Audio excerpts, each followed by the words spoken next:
AI script writing should be easy, right? I mean, it could do everything for $20. I mean, it could write a sonnet, it could refactor your code, and it can summarize an entire book in a minute. So this is what I'm thinking, is that surely it can write a 15-minute YouTube script that's super killer, but I was wrong. And it's not Claude's fault. It's not the model, because the model is fine. I was just asking it to do a job without giving it the tools that it needed so that it can actually do the job wrong. And it was way more than just writing one better prompt. So stick with me. There's gonna be one specific document that I'll show you that fixes 80% of this. And building it only takes 10 minutes. So if you fed a topic to Claude and gotten back something that's like garbage, then you regenerate it 4 times and then you quietly close that tab, well then this video specifically is gonna be for you. Let's just dive into who I am actually. I've been a software engineer for a decade. Most of it has been at JP Chase, including 2 years on the machine learning and data science team. I also run this YouTube channel, and I had this exact same problem that I'm sharing with you today. You've probably done this too. I've literally bought about like $100 a month AI script writing tools. I mean, we're talking, of course, something like Jasper. I've also used subscriber.ai and a couple of other tools as well. And I just felt like a lot of times I'm just burning my time and my credits. I also bought courses on specifically YouTube writing, as well as also taking the free stuff as well online from like Kane Calloway. Thank you so much, my guy. You are fantastic. And I did all this because I couldn't afford $150 per script ghostwriter, essentially. So I had to kind of like teach it to myself. And I figured out how to use AI the correct way for script writing, the hard way. And this video is actually the recipe.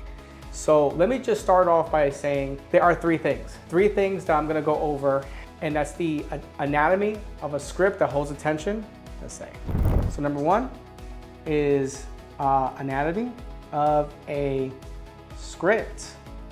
Number 2 is why just dumping all of that knowledge into Claude is gonna still give you back garbage. Why giving everything to Claude, like the instructions, will not work. Not work.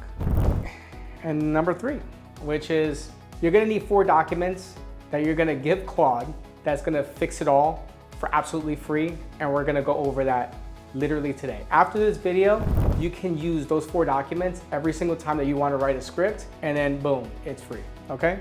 So we're gonna give you 4 docs that make you write like you, okay? And this is gonna be the important part right here. This is the key one, you. So let's go over the principle, the big principle. All right, so Claude doesn't sound generic because it's necessarily bad at writing. It sounds generic because it doesn't know what good looks like to you specifically, okay? So the fix is showing it and not just kind of like telling it. And this is what I mean by that. Telling it meaning, hey, I need a intro, body, rehook, transition, and then in these sections I need very mechanical, very structural. It's very good at structural, but we're gonna go over showing it in probably the next 8 minutes. And one of those 4 documents that we're talking about right here, one of these 4 documents is actually the cheat code. It's gonna get you 80% of that fix. So I'm gonna show you that in a little bit. But before we even touch AI, let's just look at the parts that you're probably missing in the scripts already, okay? Retention is gonna be your North Star. This is your king, okay? And generic scripts really die in the first 30 seconds. Everybody knows this. And the internet is not wrong about this. Believe me when I say this, nobody wants to see a boring video, including myself. So people have already engineered the structure that actually holds attention. You can look up Kane Calloway for just say hooks, rehooks, body structure. You can look up Brian Eng, Caleb Ralston. I mean, all these people kind of show you the framework of what actually works in the marketplace. So just quickly, I made a 1-page printout for this. This is gonna be all of the free documents I'm gonna share with you today, but it's gonna give you all the 4 documents that you don't have to actually like take notes in this video because I'm gonna give it to you. All you have to do is just look at the description and then it's just gonna be in your mailbox, okay? So when I started my channel, I was writing basically scripts off of Subscriber.ai and a couple of other tools as well, just because I didn't understand how the structure works. And I didn't trust myself to just write bullet points and then hit record. So my watch time was brutal. I have over 250 videos right now, and the watch time is brutal. But when I went down the rabbit hole, okay, I actually like listened to Calloway and Ralston and Brian Eng and whoever, I was missing structure that I didn't even know really existed. So this is the structure of what a script would look like. We would have the hook, which is a 3-part visual, text, overlay, spoken hook, and just say we have to enforce all 3 of these because they don't fight. We will have our intro, which is what Kane Calloway would call the 4 C's. It will be the call out, who is 4, credibility, compass, and then maybe whatever that core learning is that's gonna be coming next. Then give them something to learn in the 60 seconds. That's the most important part of the intro. The next section is the body sections, which is essentially the concept, the story behind it, the lesson, the pro tip, or maybe even like a pitfall, and we have to just make this predictable. And that will be the feature of the body sections. For the rehooks, every 2 to 3 minutes in the long form is where the rehooks re-trigger the value promises. So it keeps on keeping the audience engaged. Say like, hey, don't leave yet, don't leave yet. We have more coming next. So, and then we have like the comprehension resets. So that would be like around like body 2 as an example. So we'll have the comprehension resets, okay?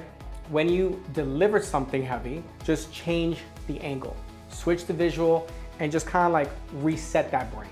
Okay, and then comes the outro, which is you run it off the cliff, essentially. I was like infamous for kind of like restating everything that we just talked about in the outro, and it was kind of like killing retention for sure. Or maybe you could just like point at the next video and then you can cut from there. Just have like setup, payoff, setup, payoff. Pretty much just like think about it like this way. Like people don't want to just listen to you ramble. Okay? If you just stay with me for just like 2 more seconds, because this board is very dense, but the payoff is that the 4 documents that we just talked about earlier will turn this entire anatomy into a Claude prompt that actually works for you every single time, okay? You only have to do this part 1 time, and that's where we're going. In fact, you don't even have to do it because I'm gonna put all of this into the description as well, okay? So every script, yours or the AI assisted, it doesn't really matter, should hit every single one of these boxes. So if you don't have rehooks every 2 or 3 minutes, you'll lose viewers, and it doesn't matter how good the topic is. Okay, so now you have the recipe. The frameworks are right there. So logically, exactly where it went, you think, cool, I'll just give this all to Claude, right? So no, stick with me for 5 more minutes. I'm gonna show you why even when you do give Claude exactly what you want, the perfect framework, the output is still gonna be generic. Then the 4 docs, then a 30-second before and after demo so that you can see the difference for yourself. So here's where everyone goes, including me. So you write a beautiful 1-page brief. Every framework is on the same page as on board, and every rule that I listed. So you hit send, the script you get back is still generic. So that's the problem that we're still trying to figure out right now. Because I did this, I wrote out the perfect prompt, pasted in my topic, hit send, got back a script that technically, like had the hook, technically had the 4 C's that we talked about here, technically had a rehook in the middle. It still sounded every other AI script. And I was like, what the hell am I doing wrong here? Like, does this even work? Is this a scam? So there's 3 reasons.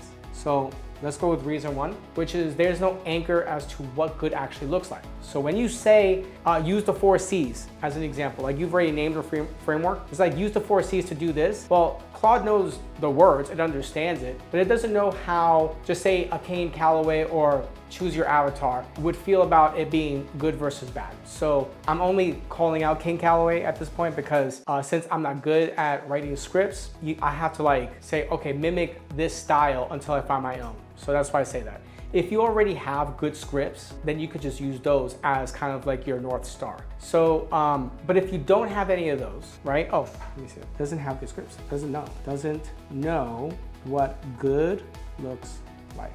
That's number 1. So essentially what happens is that because it doesn't know what good looks like, it averages every YouTube script that's already in his training data, which is mostly gonna be mediocre. So you told it the rule, but you didn't actually show what a win looks like, okay? So reason number 2 that it sounds generic is that it doesn't sound like your voice, okay? It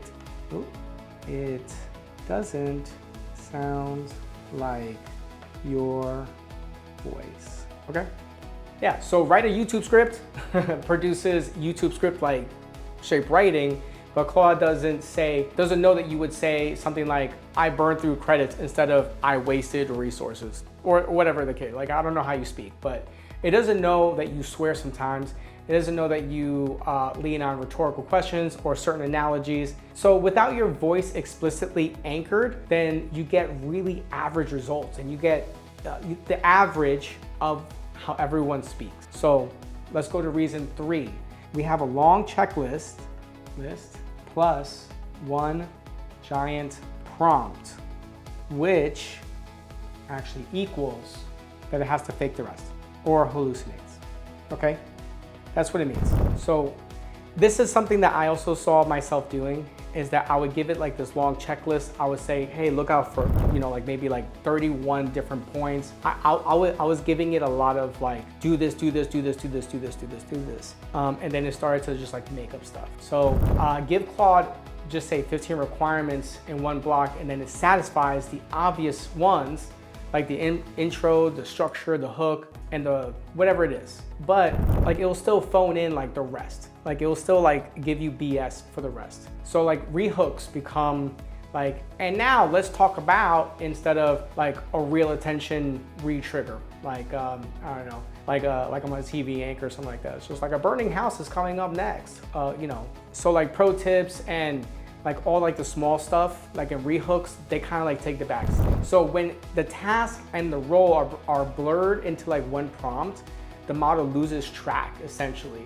It hedges and it generalizes, and then it just plays it safe, which is not good for the both of us. So the instinct that I had is that my prompt is not detailed enough, right? So I have to what? Add more rules, right? How long can you make a prompt? I'll tell you, like I've made 300 word prompts, okay? But this is actually the wrong move, okay? More rules, right? So let's say more rules typically equal actually a shortcut, right? We don't want to take shortcuts. The fix is to have more structure and not volume. But what's the right structure? That is a rehook. Boom, you just got rehooked. So if more rules make it worse, what actually works? Second rehook. So let's just do a quick reset. We covered a lot of dense stuff, like the anatomy of a good script, and then why it doesn't work. So we know what a great script looks like now, or what a great script contains, right? So, and we also know why dumping that into Claude doesn't work, which are those 3 reasons that we just went over. So now, what is the recipe, okay? What is it? What is the secret sauce, Aaron? Which will be the 4 dots. That's the secret sauce, okay? So this is the part that you came for, plus the before and after demo at the end so that you can actually see it working, okay? All right, so this is my promise to you. At the end of this, you can start writing scripts literally right after this video, okay? So we have 4 docs. When you build the first 3, you only need to build those 3 one time. The 4th is only the thing that you write per script, okay? So you only need to write 1. So you just take 3 are static, you only write it 1 time, and then 1 is per script, because that's going to be variable, right? Well, like we don't write the same script every day. So again, this is all going to be available in my description. So once I split my prompt into these 4 different pieces, the difference was actually immediate. You wouldn't believe what I had to do to get here. I mean, I'll take a short detour over here, but what I had to do is that I had to teach myself how to write a script and then write like agents that were like specialized. I'll show you a picture of what it looks like. So this is what I did before. This is how we got here, okay? I wrote 1 script, right? 1 script. And then essentially I had like 60 like agents and each agent was like looking for specifically something. It would be like structure, it would be like rehooks, transitions. Like every one of these sub agents had its like own job essentially. And they were like all reading this script. And then what would happen is that like it would find like a list of problems, right? It would find like a list of problems, 1, 2, 3, 4, 5, 6. And then I would go in and then I would say like, oh, okay, so I have to regenerate this script. And then this became my second script. And then it would go over like this entire process again. This would then check, boom, boom, boom. And then it was like ridiculous. And then I was like, okay, wait, hold on for a second. So what if I just then try to fine tune a model to do this for me? Because I'm an expert. I know how to do this stuff, right? So I try to fine tune a model that was just on script writing. And then guess what? It was like, I spent like, $1,000 trying to fine tune a model. And guess what? Like the script still wasn't good. I'm like, there is like literally no way for me to do this. And then all I did, and this was like wildly different, okay? It was just literally having one, system prompt, and then 2 would be like the framework, like the script framework. This was all in the same framework. And then it was good versus bad. And then number 4 is the user prompt, okay? So I'm gonna go over each one of these points so that we're on the same page. All right, so let's talk about the first one, the system prompt. This defines who Claude is. So in my case, it was like, you are a YouTube scriptwriter for talking head educational content, okay? And then here is where you also drop in your voice anchors. So this would have your 3 to 5 paragraphs of how you actually talk. So the easiest source is like paste a transcript of your last good script, okay? So I chose like a 10 out of 10 script that was in my voice, okay? And that was part of this system prompt. So let me go over here. So this is for number 1, right? Number 1. So this would be for the system prompt. This would be 3 to 5 paragraphs of you, right? Like, so it's like your words. I should just say your words. So it'll be like your script. I would say that like 3 to 5 paragraphs is like way too short. You probably should just put like in like an entire script of how you would speak, just so they can pick up like your nuance and then put that into that system prompt. And then it would just like also name like its job. It's just like you are a YouTube specialist, blah, blah, blah. Okay, so that's the first thing that you're gonna say. And then here you're gonna be adding hard constraints. This is where you say like no M dashes, no in today's fast-paced world, like no kind of like fake authority stuff like studies show. Basically any fluff. Like this is kind of like where you define like, hey, Claude, just like don't sound weird, pretty much. Just sound like a human being. And this doc is gonna not change. Like you can always add it onto it if you really want to, but once you got like this document perfect, then you never change it ever again, okay? So let's move on to number 2, which is the script writing framework. So this is kind of like where you say like the hook equals the 3 parts. So like this is a hook, right? It's gonna be 3 parts, and it's gonna be whatever the case is. It'll be the body is this is gonna be like the rehooks is this. This is like your entire playbook, like for the structure in the order that you're looking at. This is also where you're gonna be adding like your length targets as well, So like in my case, it will just be like, hey, listen, it's gonna be hooks under 30 seconds. Intro is gonna be maybe 30 seconds to 60, and then body sections are no longer than 3 minutes, all right? This also never changes until you learn something new or you wanna update it for your voice, okay?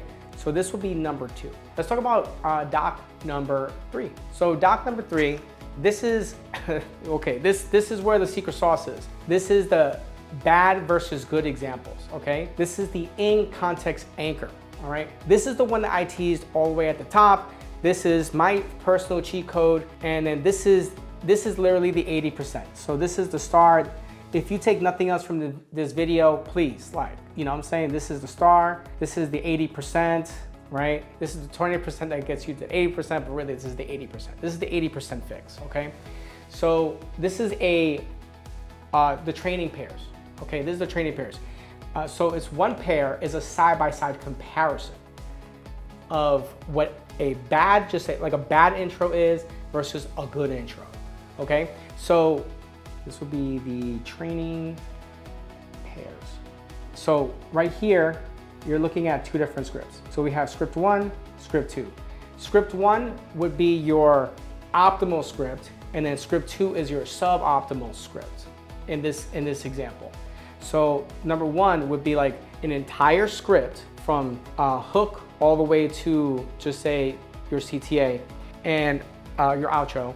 And this would be like a 10 out of 10, like I want you to replicate this script entirely. And then you can actually fabricate this. You could do like a Claude default where you just say like, hey, can you make a suboptimal script from Claude itself? And then it just creates like a generic voice. It has basically no voice. It might hit the, just say like the 4 C's, but it's not gonna sound like you. It's just gonna do all of it. It's like basically no examples. So without the examples, as an example, Claude has no anchor. But with these training pairs I'm showing right now, with these training pairs, it actually does pattern match the difference. And this is also what I would say. This is gonna be really useful in 2 ways. If you do more of these training pairs, so aim for like 2 or 3 training pairs, pairs, okay. And then also make sure it's gonna be the type of script that you're also trying to write. This is gonna be super important. Okay, dude, just like listen to me, lock in. If you're doing like just say like a listicle video, and then you have training pairs that are not listicles, oh dude, like what are you doing, bro? You know what I'm saying? Like just like there are different styles of YouTube videos, for instance, or scripts. So whatever style that you're doing, just have 2 to 3 training pairs on that style, just like this. So this is what like show, don't tell actually means in a prompt. You're not actually telling Claude, hey, write a good intro. You're showing it what bad actually looks like and what good looks like. And it reverse engineers the gap in between these two. And 1 pair per section type. So I found that if it works just fine without this, but if you want to get really granular, you could do 1 pair per section type. Like this is what a good hook looks like, this is what a bad hook looks like, this is what a good intro looks like, this is what a bad intro looks like. So that's gonna be like your ultimate goal, a gold. But even 1 just massive pair keeps the context intact for the entire script, and it will still be a complete massive upgrade from if you just like literally did not have it. So like, let's just say like a regular example. So if you did no examples, it might say, in today's fast-paced digital landscape, content creators are constantly seeking ways to leverage AI. Pretty bad. But with one of these pairs, it might read like this: AI should be writing your scripts. It's not. Here's why. And the 1 document that fixes it. Okay? That wasn't obviously enough to show if it was written by AI or not, but just in that 1 example difference, you could tell that 1 was clearly better, right? So that's what I'm saying. So as you could tell, out of those 2 examples that I showed you, 1 can sound very generic, the other one can sound more like you. And the only difference is that I added 1 good bad pair versus not having it. Okay, so let's just talk about that last document here. This is the one that's gonna be changing. So document 4 is the user prompt. So this is the per script ask. And this is the only document that, you know, is like whatever it is that you need for that project. So this is the topic for your script, your contrarian take, your painful problem, 2 or 3 stories or scars that you want included, the target length, and whatever other details that you need in between, and then you're done. Okay, that's what goes here. So it could be really short specific, it could be very long, but honestly speaking, what you don't want to do here at this point, because you've already done all the heavy lifting, is just re-explain anything else that you've already written. So yeah, so build docs 1, 2, 3 1 time, or take it from the description that I have, that link, and then just keep it in your Google Doc. And then whenever you are gonna create like a script, all you have to do is just copy and paste it into your Claude conversation, your ChatGPT, your Gemini, whatever it is. And then you only have to write that document 4, and then you're done. And if you only do one thing this week, like, dude, really, just build that Doc 3. Like, I can't really help you build that one. I can give you examples. But if you can only just do that thing this week, just like one bad intro, one good intro, or whatever the case is, it's gonna help you so much. That single document by itself is 80% of the fix. And I tell you right now, it took me 2 months to find that solution, okay? So the principle from the top of the video is just show, don't tell. And what I would like to end with is I was building all of this because I want to put it into my new application. And right now, that application is an AI content management system. It combines Notion, Dropbox, Google Drive, and Hootsuite all into one place. And I do have an open wait list right now. If you are interested in being one of the first users to give me feedback and use it for yourself so that you can maximize the time that you are like doing pre-production and post-production, so you can spend the least amount of time doing the stuff that really sucks and more of the stuff in front of the camera, then please sign up. Sign up. I'm gonna have that link also in the description as well. And please stay froggy, and I'll see you in the next one.